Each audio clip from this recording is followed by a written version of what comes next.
Hello, you wonderful people, and welcome to another episode of Not Too Comic Book. This being a show where I talk about TV shows that are adaptations of comic books. For today's episode, I'm going to talk about Season 1 of The Punisher. Now, if you're unfamiliar with how I typically do these things, well, what I do first is I kind of go non-spoiler. I kind of give you my rough estimates as a season overall, and then obviously I'll make a clear point to be like, okay, this is where I start talking about spoilers, and I just kind of just talk about my general thoughts about things and just everything that went down in the season. So, first of all, really like this season.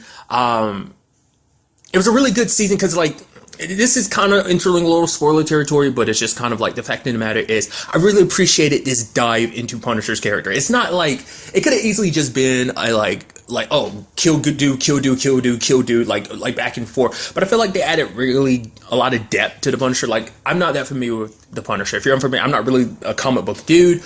I like a lot of stuff that's based on comic books, but like superhero stuff, but I don't really know comic books, especially Punisher. He's a superhero I know next to nothing about. My experience with the Punisher is very limited. My experience includes Daredevil Season 2, like this arc that Punisher was a part of in Spider-Man the Animated Series. It's like the whole thing when Peter ended up mutating into the, I guess it's called Man Spider. That whole arc, and Punisher took part of that. Matt from the Super Best Friends talks about Punisher a bit here and there, especially in the comic books and stuff like that. And I don't think I've ever sat through any of the like Punisher movies, like the Thomas Jane one, as well as the second one was like Warzone. I don't think I've ever seen any of them all the way through. I don't know how much I've actually ever seen of them, but so my experience with Punisher is very, very limited. So it was really nice to kind of get this look at it, because I think John Barenthal, I think everyone can agree, has done an amazing job. Like, especially we killed it in Daredevil, and now it's like he's doing an amazing job here because he adds a lot more depth to the character. Like, because to me it's like Punisher's like, yeah, I kill bad guys, that's all. But it's like, no, because you see the struggles he goes through with his family, like that. It's not something that can be easily overcome. And I think the show handled it in a very good and real way. Like, you know, because it's a very grounded show, you know, amongst like the other shows, like, you know, compared to its predecessors, you know, even Daredevil's grounded to a certain extent, but it has that little bit of that like, oh, superhero feel to it. It's like, no, like this could easily not be a superhero TV show. If it wasn't in a Marvel universe, you wouldn't associate it as one. It'd just be like, no, this is like a real deep, like, crime drama, like a man's personal, like a Marine's personal story, you know? And I think they did a very good job mixing that, doing that kind of, I feel like they could have easily not handled the issues well, but I think they handled it well. They handled that human element of just being in a situation that Frank is going through. And I just think that's, I don't know, like, I'm rambling on, I do apologize, but I just think they did a marvelous job with that. Super bloody. Hands down has got to be, like, amongst the 4 shows, 5 counting Defenders, this has to be the bloodiest show. Kind of, I guess it's to be expected. Love the character development. Probably easily one of my favorite relationships is Micro and Frank. Because I've never really known too much about, like, once again, I'm not that familiar with Punisher, so I never really know much about his sidekick, but it was kind of nice getting that back and forth between them in this show, just some of their conversations and stuff. I'll dive back into more specifics later on, but I think they did such a good job, especially where they began to how they are now. I don't know, it was beautifully done. Quite a bit of action, a lot of twists and turns to the stories that I really appreciated.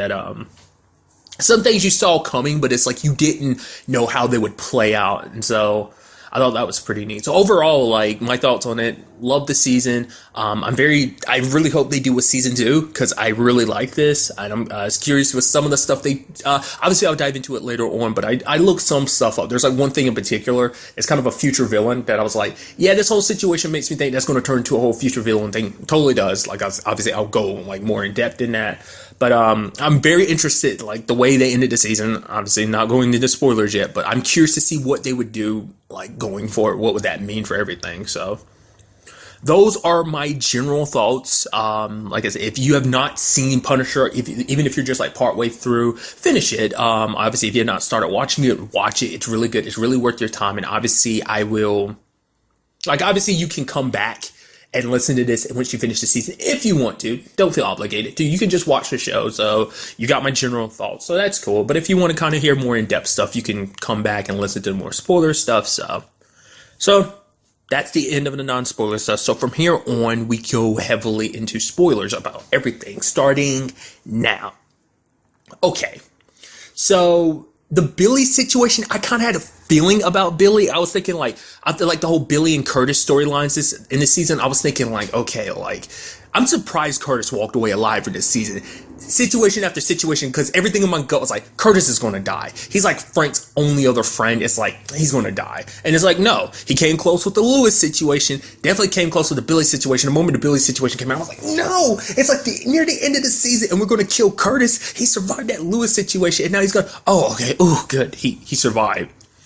But also the Billy situation, like I kind of had a feeling I had a slight feeling he was dirty, but it's just like, because like that typically how that, truth be told is I was thinking it was going to be Sam. I was like, partners tend to be dirty in these situations. Turns out Sam ended up being a pretty cool guy. I was so hoping that he'd live throughout the entire season, but they ended up killing him, which is super bummer, which sucks, especially for Dina. I knew I was going to do that because of the whole like Arrow situation that messed me up. Because anytime like I think of her name and see her name, I think Dinah, but it's Dina. But nevertheless, that sucks. She lost both partners. She lost Ahmed, which started this whole situation, and now she lost Sam too. It's especially, it's like it hit you when it's Billy who did it, and like the fact is he's got the nerve to be there bathing her, washing the blood. I was like, that's how that particular episode ended. It was like a little gut punch. It's like ugh, insult to injury, you piece of crap, Billy. I mean, it's so sad, especially because for Frank, like, Billy was his brother. That's the person he trusted more so than anything. Because he said it himself, like, he had his family at home, but his unit was also like his family. And I thought it was super sad hearing him talk about the fact is that when it came to, there was parts of him that, like, felt better about being in a war zone than it was to be with his own kids, because it was so hard to transition back. And it's so sad. He's like, I have to make peace with that like I felt like that, you know? I'd rather be in a fight than be with my kids or be at home, you know? So, but, just everything Billy did, not only did he manipulate Frank, the fact of the matter is he even like manipulated Dina. Like this, like I had a feeling, but I was like, nah, they're just going Billy's going to find out the truth that Frank's alive. They're going to end up killing him. And it's like, lo and behold, he's with this whole situation. Because I kept being confused on where Billy's situation started. It seems like after this whole like thing that went down in Kandahar, it seems like that in particular, like that was kind of eventually after that is when Billy started working with Rollins. It's my understanding. I don't think it was like during that whole thing. Like, so it seems at one point in time Billy was a good man, but then it's just, I don't know, maybe it's his upbringing, which we kind of dived into a little bit this season about how like his mom, it seems like a lot of the conversation makes it seem like his mom was a prostitute. He's like, oh yeah, like that smile of yours in your line of work, the fact that she got mixed up in drugs a lot makes it seem like that. And obviously he resents her, so because she just abandoned him, and basically he kind of had to make his own way, and it's like, I didn't have, you know. So I mean, what's kind of like slightly redeeming about him is the fact is that he did care about Dina, which is weird, like, because every time he had an opportunity to, he didn't take her out when he had a chance, because there was a part of him that actually cared about her. Like, that's probably the only, other than Frank, she's probably the only other person he actually cared about.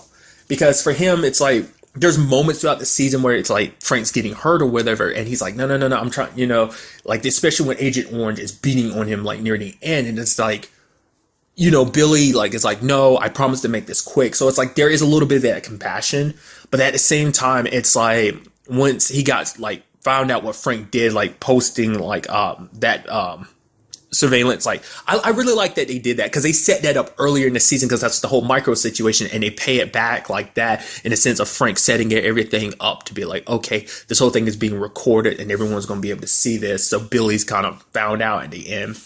But like, it's so weird, because Billy, it's almost like he blames Frank for everything, because it's like I think Billy's pissed because Frank thinks he's a better person. It's like, you think you're better than me, you're the same as me, and you act like you're different, you know? I think that's what pisses him off the most. I guess also because the fact is that Frank had more than him. It's like, we're not good guys, so why should you get to have a good guy ending? Why should you be able to have your family and everything too? Considering like Billy's kind of a player, so he never really settled down. It was always just from women to women. What was also bad was that line he says like in the last episode of the season. He's just like, "Oh yeah, two more kids that are going to die because of you." I'm like, "Oh, that's such a piece of crap thing to say," especially because he set it up so that they fight at the carousel where his family died. And it's just like, wow, you're real garbage human being, Billy. I mean, he kind of got it bad at the end of. I'm surprised. Part of me was thinking like Frank was going to kill him in that final fight, but that was pretty brutal. The whole like smashing his face and dragging it against the glass and like messing him up like that. I was like, that's probably like not the roughest. It's one of the roughest moments because it's just like you hear the glass scraping against his skin and you hear him yelling out. It's like, ugh. Earlier during the whole like non-spoilers thing, I brought up the fact is there was a character I ended up looking up because I figured like his mangled face or something. I was like, you're gonna be somebody, especially because Frank's leaving you alive. Apparently he's Jigsaw. Not that familiar with Jigsaw. I've seen him pop up in one thing that I'm slightly familiar with, and that's the Punisher video game. But even then, I don't really remember Jigsaw whole deal. So that seems like that's what they're setting Billy to be up for. In the future. So I thought it was kind of neat because it's one of those situations where you at least want one person to survive this whole situation. Because you had Bill, like, I guess it also, because for Frank, it's also because no matter what, Billy was like family to him. He was close to Maria as well as the kids. He was even there, like, I don't know if that was the exact day that they were at the park or whether that was like one of the past times they were at the park. Because Billy himself was like, no, I had nothing to do with what happened to Maria and the kids. It's like, yeah, but you knew and you said absolutely nothing, you piece of crap. Don't act like that makes you any better. So, I wasn't sure what they were going to do with the whole Lewis storyline. It played out the way it did. I think that was kind of meant to.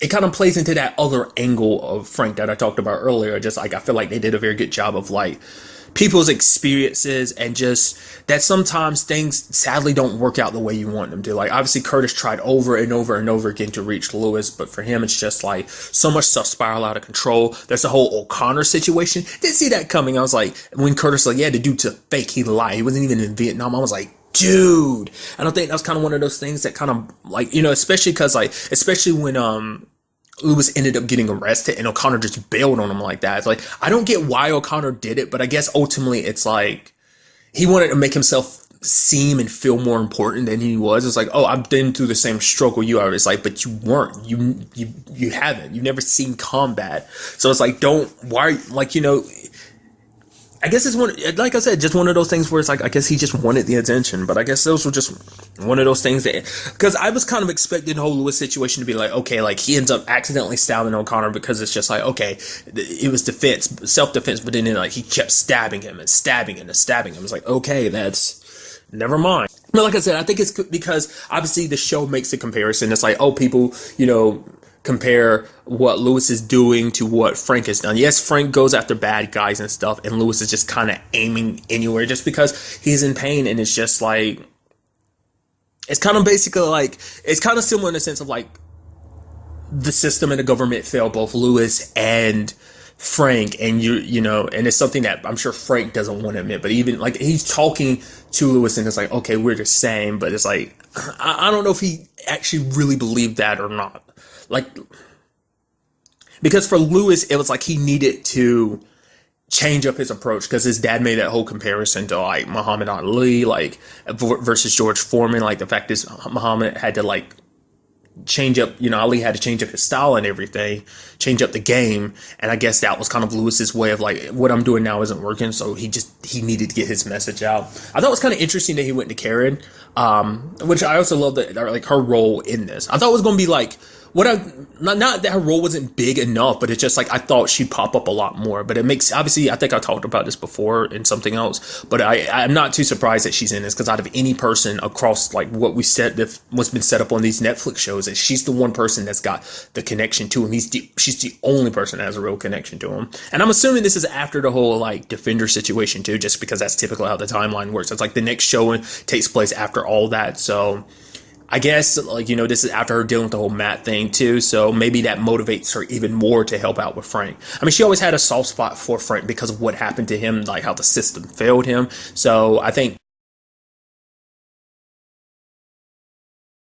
about it, but she always has Frank's side, even when Brett shows up later on, which was kind of cool. This is like the second time Brett's popped up outside of Daredevil. I think he popped up in like 1 or 2 episodes of Jessica Jones. He was at the precinct during the whole Kilgrave and Jessica situation there. So I thought that was kind of interesting, but like him popping in to kind of get answers. And even he kind of, you know, he's one of those outside characters to kind of be like, yeah, I kind of understand. Cause I think he trusts, you know, Karen's judgment in this whole regard. So I like getting back to what I was bringing up earlier. I was trying to remember what I was trying to say. Was about the whole like reason why Lewis went to her is because it's like, well, you were there for Frank Castle. You tried to help him with everything. You tried to get the truth out there, and it's like I guess he thought she was going to do the same for him, but it's like his way of handling things. I even thought it was crazy when like Frank called Lewis a piece of shit. It's like you're like a piece of shit, not worth at the bottom of my boot or something like that, because like Frank didn't appreciate the way that Lewis was handling this. He was getting innocent people involved because of his message. It's like, I get why you're doing this. Like, it's not right. I understand where it's coming from, not trying to justify it, but it's like for you to do what you're doing. But for Lewis, it's like what you did, you know? So what's the difference? There's that. So it's sad that Lewis's situation ended the way it did. Like I said, it's just one of those, I'm not saying it's fate or just like, oh, this is how it's supposed to be. It's just one of those things where it's just like, this led to this, that led to this. It's literally a domino effect of just things leading to that. And I guess Lewis could also represent like what Frank could be. That Frank is tiptoeing that line between who he is now as the Punisher versus who he could be as Lewis. I think that's one way of looking at it too. So, and since, you know, I'm talking about that, let's kind of break down Curtis and Frank's relationship. It's kind of sad when you learn that about like how Curtis's whole situation happened. It's like because Frank couldn't kill a pregnant lady that was a bomber, and it's like because at the time Maria was pregnant too, and it's that situation where I think it's like on the battlefield you try to be that perfect soldier, essentially, that someone points to you, your target, you go. That's kind of like the basis of why everything in Kandahar happened the way it did, because it's like we're the instruments. They're, you know, they're the ones that point us in the right direction is what I'm trying to say. That's kind of the whole theme behind that. And it's just like, I think there are moments in that particular case where like Frank had to like, he let that human side of him get in his way when he didn't need to be, you know, in his mind, maybe it's not the time to be human under those circumstances. And Curtis ended up suffering the ramifications for that, especially because Curtis was trying to save a kid at that time, and that kid ended up dying. And also the whole Kandahar situation, I'm bouncing around, I do apologize. And now that I'm thinking about it, super messed up because they were shipping drugs in people's bodies. They didn't bring that up at all in Daredevil, did they? I knew it's all about heroin and everything with Schoonover, you know, the blacksmith. But I didn't know, like, I don't remember bringing that up, like they were like putting heroin in bodies. Yeah, no, because that was definitely brought up this season, because like that's how Frank found out about how they were handling this from Gunner, which is like, it's kind of sad too, because we learned the circumstances around that too. Like Gunner videotaped that, and people thought Frank did it, so that's why he had to suffer the ramifications for it. And now I guess it makes sense why people would think it was. Well, no. Well, is it because they were wearing masks so no one knew who was who doing what? Because we end up finding out later on, or Dina ends up finding out later on, that the one that pulled the trigger wasn't Billy. It'd be so much better and easier if it was Billy for her, but it was actually Frank who pulled the trigger, which is kind of like, this entire time she's been trying to get, you know, justice for her partner, but now she's kind of helping and working with the men that actually pull the trigger. Yes, it's a greater thing, you know, of just like, you know, Rollins kind of setting everything up, and, you know, Frank just being a soldier doing his job. But, you know, even David kind of talks about it later on, about how, like, the fact is Frank lives with that decision, knowing that because he was so willing to just follow orders, it ended up kind of ending up that way, that someone that was innocent, that did nothing wrong, paid for that. And now he has to live with that too, along with everything else that happened. Like that was eventually the catalyst that led to everything that happened to Frank. So everything that happened afterwards, he has to live with that too, you know, because of his decision to just be a good soldier and not listen. Which I also thought was kind of an interesting thing too, like when he was going after Bennett, which really quickly I thought that's so hilarious, that whole like dominatrix situation. I was like, okay. The moment the lady like started pouring a drink, I was like, is this gonna be one of those Dominic? Okay, yeah, lick it up and every right. I guess you're a man in power and you kind of want to just like lose that power at some.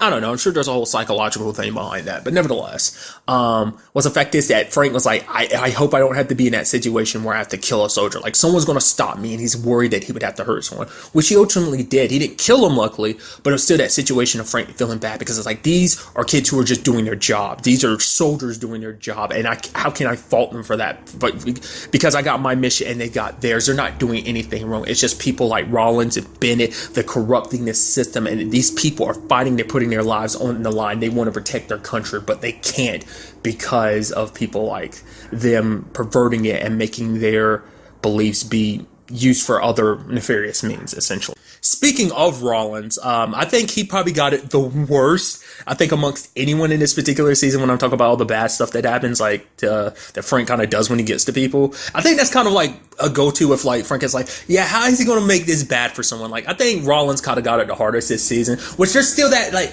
you have that twisted satisfaction of, like, yeah, he's a terrible person and he needs to be.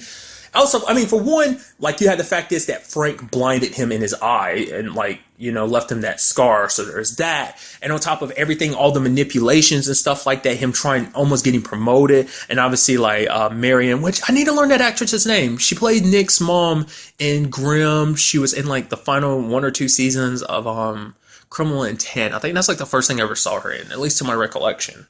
But nevertheless, like, just the fact of the matter is setting everything up. Obviously, Gunner ended up dying. Like, he did a lot of terrible things to kind of cover his tracks with this whole situation. So, and justify being like, oh, it was all for the sake of the country, manipulating and using people the way he has. But the fact is that Frank not only stabbed him, ended up freaking biting his ear or something. And then later on, when Frank got free because of Billy, which that was, at that moment, I was thinking like, oh, Billy kind of had a shift. I was like, oh, maybe there's some good left in Billy. I mean, I still think there's an aspect of, well, Frank is still going to kill him because it's like he knows your true colors now. I'm actually surprised they waited as long as they did to kind of make Frank find out about Billy. It wasn't until Billy shot at him that Frank finally understood. And at that same moment, Dinah was like, it was you that killed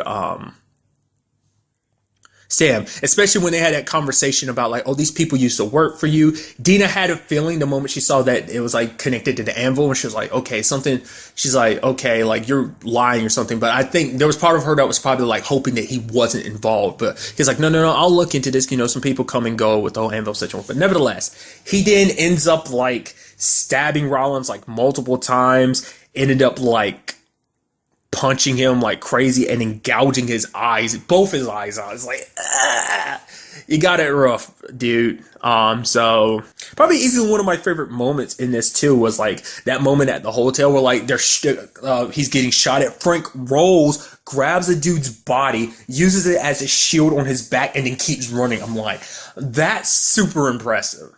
Also, like, and it's something I'm such an idiot for not commenting on earlier, especially during the non-spoiler thing. I was actually surprised by the fact is that, like, I thought this is all, like, it's all connected to, like, Frank's revenge, but I thought, like, we'd be picking up right where Daredevil season 2 left off with Frank's story. It's like, no, like by the time we get to Frank's story at the beginning, he's already dealt with everything. He ended up burning like the Punisher shirt just because he, like, you know, he felt like it was all said and done. He finally got all the people that were involved, and he tried, you know, living with his pain for like 6 months, you know, during that construction job at the beginning. So it took certain events to kind of bring him out of hiding like that and everything. So I thought that's kind of interesting. Ultimately didn't know what they were going to do with him and Dina going forward. I mean, it seemed like she was more so focused on getting the truth. Like for her, it's like, you know, everything connected to Castle and Kandahar. Like I said, I thought Sam was going to betray her, but he ended up being like a true partner. Also thought like Rafi Hernandez, I thought he was going to be. I was like, oh man, don't tell him anything. Actually, he's a pretty good guy. I mean, Marion's kind of borderlining. I mean, to be fair, she's kind of connected to the CIA. Well, not really connected. Well, is she? I don't remember.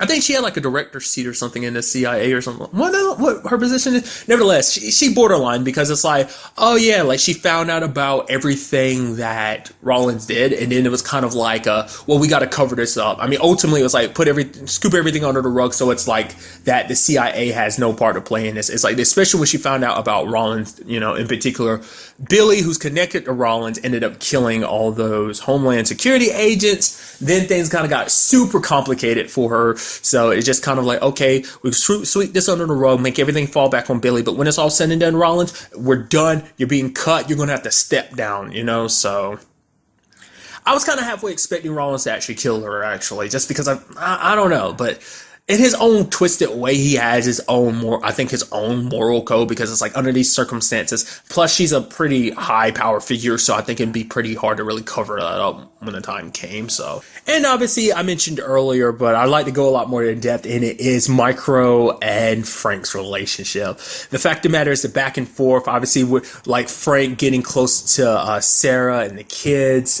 you know, David's family, who he's watched for over a year, which I love Frank being like, yeah, when you do go back home, I wouldn't tell Sarah about the whole camera thing of you watching her for like the past year. She'll like cut your balls off for that.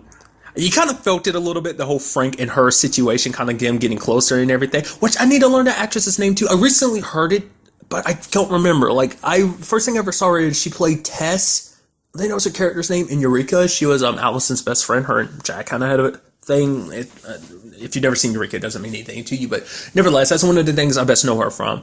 But you felt something there, and then when they ended up kissing, I was like, ooh, because you kind of felt that happening. And even Frank was like, oh, I'm sorry, that's, you know, and then Sarah felt so bad about it and everything. And you had like Micro getting like super drunk and everything, trying to like, it's just like, no, I don't blame you, don't blame her. And it's like, you should know this about me, Frank. Like, when it comes to down there, I'm like a moose. I'm well endowed. And just the jokes between them and everything.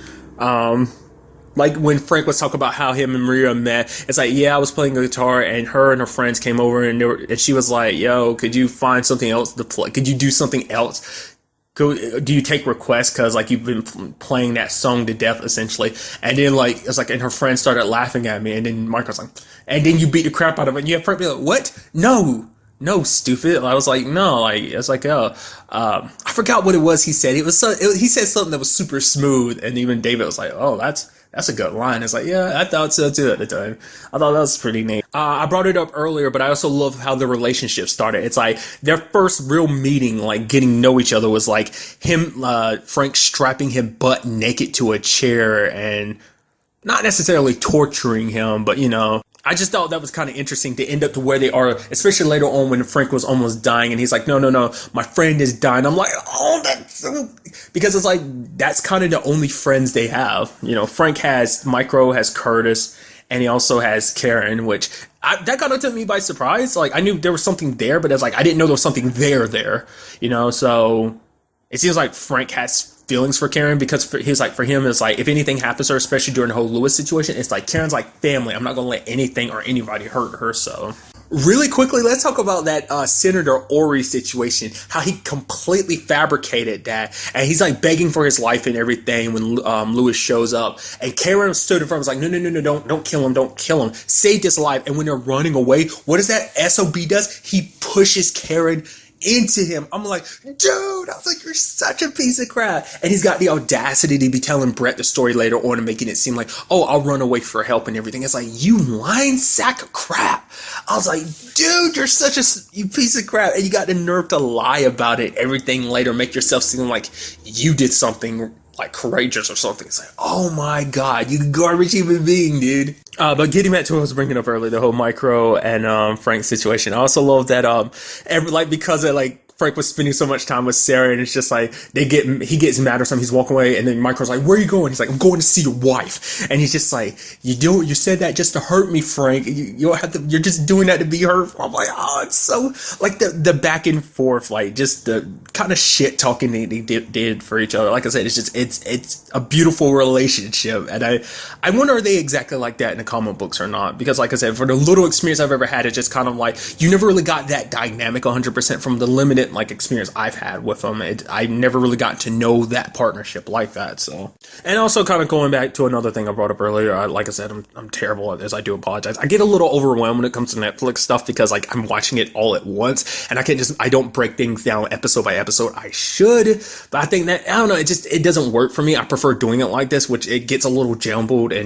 I need to like start like reading from my notes, like keep topics. I've only done it like once or twice with certain things. Everything else typically ends up being off the top of my head, but that's kind of a bad thing. But nevertheless, I'm curious like what that means going forward with Frank and Karen, because I don't know what that means considering the whole like her and Matt situation, but her and Matt are kind of split up, and there's also Matt's situation from Defenders, obviously. And then there's the whole Electra thing, so it's like, it's complicated. Plus, Frank's got his own situation with Maria, which is super sad that the entire season, it's just like, every time he's having those PTSD moments of like, her getting killed, and then it ends up later on, it's like, oh, he ends up taking off the mask, and it's him underneath. Because for him, it's like he blames himself, because basically in his eyes, it's like everything that's happened, his family ended up dying because of him, so he takes like the blunt of that. He feels, takes the blunt of that responsibility, at least in his eyes. I thought it was kind of a sweet moment where it's like basically he's kind of fading in and out of consciousness, and he's thinking of his family and David's family, and they're like having dinner together, but then sadly that gets ruined, or he's kind of zip tied there watching all of them get killed. So it's like, that's rough. Because this season we also kind of got to look at, because for Frank, when he got close to Sarah and the kids, it made him go, you could almost see him almost, and I think that was kind of one thing why Frank was a little hesitant in certain regards, because he didn't want to get too close to them, because it was almost like he was trying to use David's family as a substitute for his own, especially with the same dynamic of a little boy and a little girl and a wife. It's the exact same situation of what he lost, and he wanted to strive so hard to get that back for David, because he would never have that opportunity himself, so he wanted to at least return that so that David could. And it's like, you hold on to your kids and you never let them go. You only let go of them until they get sick of you hugging them. And it's just like, oh dude, it's just like, especially because with Frank, we saw that because of his whole situation, like not everything worked out well. Like obviously there was a moment he got pissed at Frank Jr. for saying what he did about like what Frank does over there, like, what his job entails. So like, it was also rough like I said, in the final episode when he's having to go back there and he's remembering all that stuff and that time and everything. Like I said, what also adds insult to injury is the fact is that Billy is like family and he was there with them. Like I said, I don't know if that was really saying that he was there on that particular day. I'm pretty sure that's not what that was. That was probably like most definitely a different time. And then the whole conversation of home, it's like, Frank, for Maria, it's like, I don't know, like every time you come back, there's less and less of you. And she's like, I want you to tell me but where is home? Is home for you here or is it there? And he's like, it's here. But I think, the sad thing is Maria didn't know whether she could 100% believe him. She doesn't know that for sure. Like, she needs him to tell her that. She needs to believe him, because otherwise she doesn't know, because it's like a lot of times she'll see him kind of, his mind is there, and it's just, she's losing the man that she loves little by little, and the kids are losing their father little by little, and it's just, I don't know, man. It's just like a sad situation all around.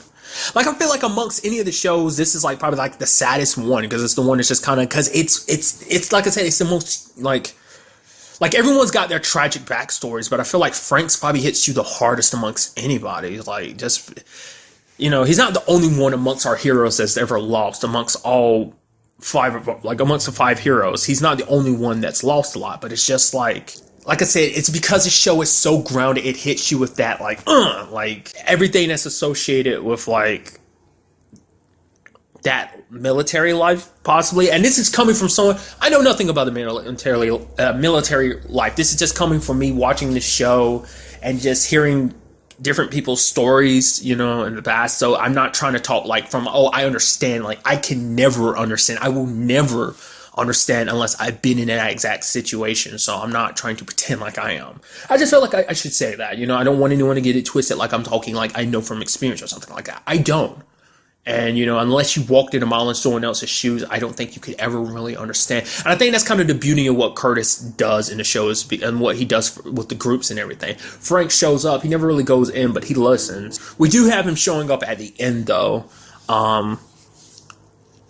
being a part of it and everything, because he does have that fresh new start. So that does beg the question, like, obviously David's back with his family. Frank is, well, his name has been cleared. He's still a dead man, but he can be Pete again, and he's a free man. But that does beg the question, like, what does that mean going forward for Frank?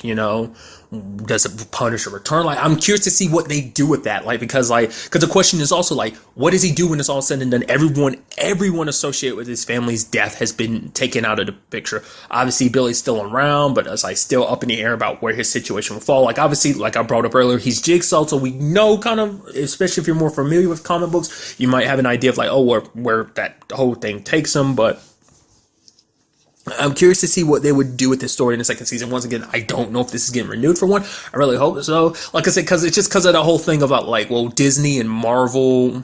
I mean, like Disney and Netflix in particular, when it comes to like not just the other Disney properties, but also Star Wars and this whole Marvel situation. I don't know what that means going forward for this show and the other shows. I know the other shows are being renewed for second seasons, but I mean new seasons. But I don't know where this like show stands and all of that. So it might I don't know. I'd love to see a second season. I'd just be curious to see how they would approach it. Like, now that's kind of all. I mean, because the fact of the matter is, getting revenge isn't like all of Frank's story. Frank's story is like stopping bad people, and I don't know. I don't know if they feel the need to. Is too like I'd like to see more. Like, it all comes down to how well the show does, and as well as what those circumstances for Disney and Netflix going forward with this whole situation too. So, because obviously I would like a Defender season 2 with like Frank in the mix too. But obviously that's just like, that's all there. Where it stands in the grand scheme of things, we don't know. Final notes too. Some of the things I am curious about, like if they did go forward, like what would they do with Dina and Frank's relationship, in the sense of like, well, where they would represent like Frank being on the kind of the opposite side of the law, and obviously Dina being on the more obviously the Homeland Security front. I thought it really cool too that the fact is that she took Frank to her parents' place for her dad to operate on him like that. It's kind of interesting too, because that's the first time her dad popped up in the show. I thought that's kind of interesting. Also, the actress who plays her mom, I need to learn her name. She's in so many different things. It's good, like I said, it's so interesting to know that Dina is the way she is. Like, she's super smart and she's super good at her job, especially with the whole like gun situation that they were trying to do that whole gun bust. That Sam had a plan. I was like, oh, we should be like this, but then Dina stepped up and she kind of was like, no, we do this, and that, and that. Oh yeah, I almost completely forgot about C. Thomas Howell, who was Wolf. That whole situation. I almost completely forgot about it, because he wasn't in the show that long. He was up until like, what, the second or third episode, maybe? I'd almost completely forgotten about him. I forgot. It's like, all right, because she ended up taking his position. Which that was only temporarily, which now with this whole, well, because the whole thing was like Hernandez was making her take the job permanently, so I don't know if she's going to permanently take it going forward. She's a damn trooper too, like after that car crash thing and like Frank helping her and everything. That took me by surprise. I wasn't expecting that though, especially like during their whole like chase scene, and then like that game of chicken, but Micro kind of stepped in, even though Frank told him to kind of stick to the plan. I'm curious like what that ultimately would have been. Like both of them are super stubborn. It probably would have ended with both of them crashing into each other. I don't know. But Frank helping her out and everything kind of set the precedence for like the rest of the show, in a sense of like, oh, she knows from the beginning that Frank is still around and kicking, doing his thing. So I thought that was kind of neat. And so she kind of plays a role in obviously developing Frank and Micro's relationship too, because when Micro went behind Frank's back to her, it's like, because for Frank it's like, we were supposed to do that together, but you did it by yourself. Because to him, that's around the same time he found out about Billy's betrayal, and now it's like someone else he's gotten close to is kind of thrown shit in his face, essentially. Which I also love thinking about it, the whole situation where Micro was super drunk and was like, oh, you want, he's like, oh, we need to call Dina. And constantly throughout the season, like for a little while, he was like, oh, after that kiss, referring to Sarah as, oh yeah, she's your, oh, you're gonna go see your girlfriend. He's like, dude, I have no interest in your wife, I'm telling you. But the fact is that when Micro wouldn't listen, Frank just punched him in the face and took him to bed. He's like, okay, just ignore everything I said last night, dude. So like I said, it was just more so the fact is that he felt like, going back to the Dina situation, it's like, we're supposed to do that together. I'm already dealing with one friend betraying me. Now you're the closest thing I have to a friend. And like, now you're betraying, especially because Billy, like I said, was more of a brother for him too. So especially how much time they spent together. It's like, I know you. And now I see that that person I knew was no longer there, which obviously there's a parallels between him and Frank in that same regard of like, well, they're not the same people that depart, especially when he went on TV, he was like, yeah, Frank, what happened to you? It's like, you bastard. Especially Dina, she ended up throwing like her cup at the TV, being super pissed at him for that statement and stuff like that. But what I was getting to earlier, getting sidetracked again, I do apologize, is the whole situation about the fact is, it's like, oh yeah, Frank, Dina, like got back to work right the next day, binged up, messed up ribs to the point you can see her skin's bruised from it, getting shot in the head. Didn't even think about that till now. The fact is she's got a bullet wound in her head, and like Frank stayed behind just to make sure that she'd be okay. Ended up saving his two kids at the end too, who were working at, I think they were working at a bar, but nevertheless, it's like, oh yeah, Frank had a very similar one. I almost forgot because that was like the whole thing about his X-ray of his skull in Daredevil season 2 was the fact is that like a bullet had hit his head like that. So it's almost like they're connected in that sense too. So like I said, overall, I love the season, and I'd be very interested to see them do a season 2. Like I said, that really depends on the whole situation. So, obviously, I'd love to get to know your thoughts, what you thought about the season so far, what you thought about the season overall, and stuff like that. So let me know your thoughts as well, about anything I said, anything I might have missed out or didn't really elaborate on or talk about. Hit me up. We could have a conversation and break things down. But really, that's all I want to talk about in this episode. Till the next time we meet, be happy, be safe, love life to the fullest, and enjoy it. Good day and goodbye.